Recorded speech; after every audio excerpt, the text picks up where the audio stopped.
a plus 1/a equal 13/6 এবং এটা যদি হয় তাহলে 2a ভাগ 3a square minus 2a plus 3 equal 4/9 এটা প্রমাণ করতে হবে।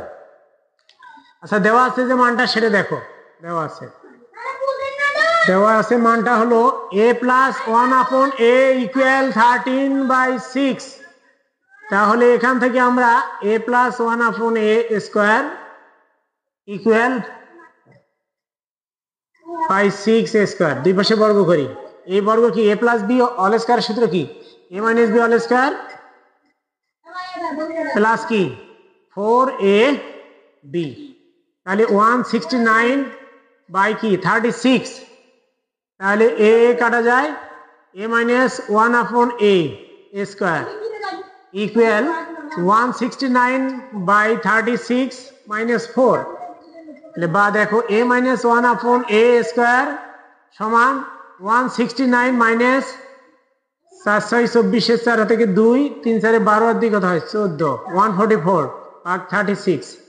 তাহলে a minus 1/a square equal এখানে 25 ভাগ কত 36। তাহলে বা a minus 1/a square equal 5 ভাগ 6 তারপর a স্কয়ার। তাহলে কি 1/a মাইনাস 1/a ইকুয়াল 5 ভাগ 6 হয়। তাহলে এটা যদি আমরা 1 নাম্বার ধরি আর এটা যদি আমরা কি 2 নং ধরি, 1 আর 2 যোগ করব। এখন কি করব 1 যোগ 2 করে পাই, 1 যোগ 2 করে পাই।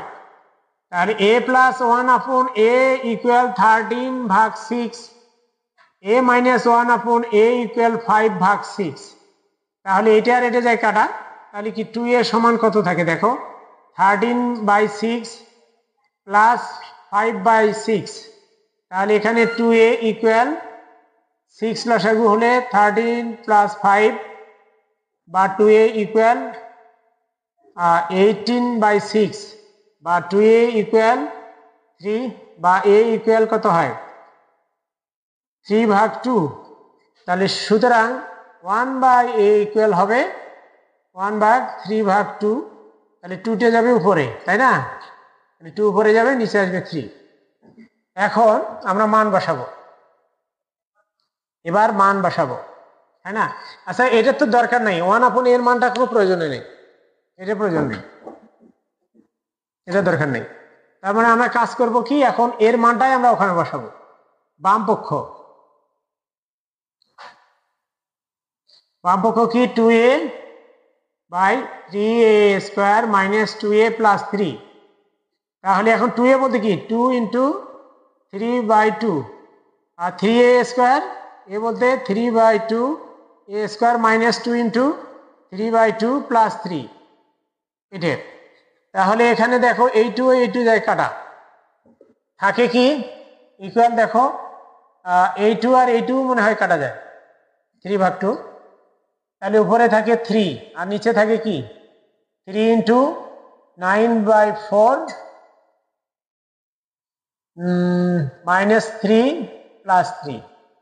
এটা মাইনাস 3 প্লাস 3 কাটা যায়, এখানে হয় 3 নং 27 3 ভাগ কি 27/4। তাহলে 3/27 4টা উপরে চলে যায়, নিচে থাকে কত 27 কত হয় 9। তাহলে 4 ভাগ 9 equal right hand side proved. ধন্যবাদ।